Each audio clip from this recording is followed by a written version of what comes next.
দেশ এবং দেশের বাইরে থেকে যারা আমাকে ফলো করছেন তাদের সবাইকে আমার ব্যক্তিগত পক্ষ থেকে আন্তরিক অভিবাদন এবং শুভেচ্ছা জানাচ্ছি।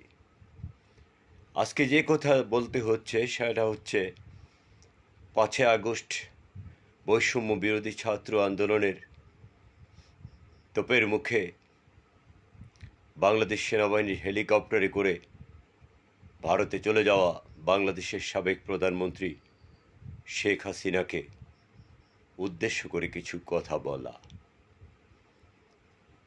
কথাটা হচ্ছে উনি চলে গেলেন, তারপর ওনার সারা বাংলাদেশে 300 এমপি, মন্ত্রী, উপজেলা চেয়ারম্যান, পৌর মেয়র, ইউনিয়ন পরিষদ চেয়ারম্যান থেকে শুরু করে ওয়ার্ড মেম্বাররা পর্যন্ত চলে গেলেন। পাশাপাশি চলে গেলেন বায়তুল মোকাররম মসজিদের খতিব। এটা অত্যন্ত লজ্জাজনক, অন্তত বিশেষ করে এশিয়ার প্রাচীনতম একটি রাজনৈতিক দল বাংলাদেশ আওয়ামী লীগের জন্য। যাই হোক, যারা বঙ্গবন্ধু শেখ মুজিবুর রহমানের আদর্শকে বুকে লালন করেছে তারা ফেসবুকে অ্যাক্টিভিস্ট হয়ে তারা এখনও তাদের নিজেদের সমর্থন জানিয়ে যাচ্ছে। সেটা মেকিং করা হোক আর যেভাবেই করা হোক না কেন, সেটা হচ্ছে সাবেক প্রধানমন্ত্রী শেখ হাসিনার কিছু ফোনালাপ ফাঁস হওয়াতে উনি বলছেন আমি যে কোনো সময় টুক করে এসে ঢুকে যাব।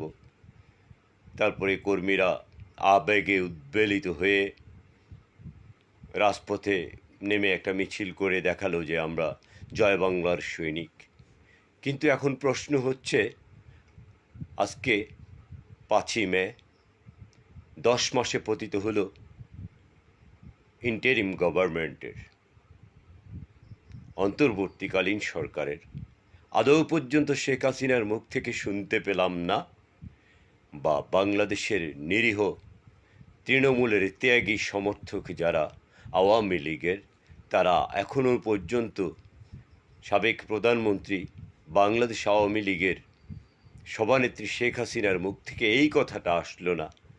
যারা বিগত 16 বছরে লুটেরা শ্রেণীর এমপি, আমলা শ্রেণীর, কামলা শ্রেণীর দুর্নীতিবাজ হাজার হাজার কোটি টাকা পাচার করে দলটাকে বিপর্যয়ের মুখে ফেলেছে এবং আমাকেও ফেলেছে, তাদেরকে বাদ দিয়ে অব্যাহতি দিয়ে নতুন করে যখন স্বরাষ্ট্র উপদেষ্টা ব্রিগেডিয়ার এম শাখাওয়াত হোসেন বলেছিল আওয়ামী লীগকে পুনর্গঠন করার কথা, তখনও আপনার মুখ থেকে এই কথাটা বের হয়নি।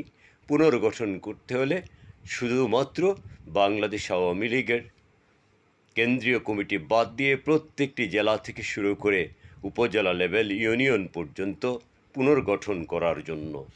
কাদেরকে বাদ দিয়ে? যারা বিগত 15 বছরে দলের নাম ভাঙিয়ে কোটি কোটি টাকা, শত শত কোটি টাকার মালিক বনে গিয়েছেন, তাদেরকে এখনও দেখা যায় স্ট্যাটাস দিতে, নেত্রী ফিরবে ইনশাল্লাহ, আমরাও ফিরে আসব। এখন প্রশ্ন হচ্ছে, লুটেরা শ্রেণীর, কামলা শ্রেণীর যারা এই দলটাকে ডুবিয়েছে, তারা আসলে কি আবারও সেই তৃণমূলের ত্যাগীরা লাঞ্ছিত হবে, নিগৃহীত হবে, নিপীড়িত হবে?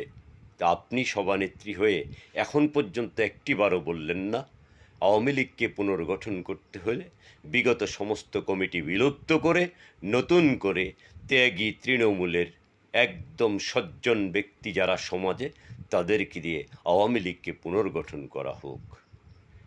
ব্রিগেডিয়ার এম শাখাওয়াত হোসেনের কথা ধরে যখন বলা হয়েছিল, তখন ছাত্র জনতা রাজপথে নেমে আবারও সেই একটা আন্দোলন করে ওনাকে স্বরাষ্ট্র উপদেষ্টার পদ থেকে সরিয়ে দেওয়া হলো।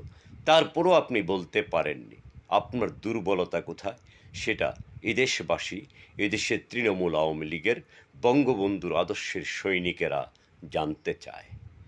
মাননীয় সাবেক প্রধানমন্ত্রী, আপনাকে স্পষ্ট করে বলা উচিত যে আওয়ামী লীগকে পুনর্গঠন করার কথা বলা হলে, যখন সোহেল তাজের কথা বলা হলো, সোহেল তাজ স্পষ্টাক্ষরে বলে দিল ওদেরকে বাদ দিয়ে যদি আমাকে আনা হয় আমি হয়তো বা এটার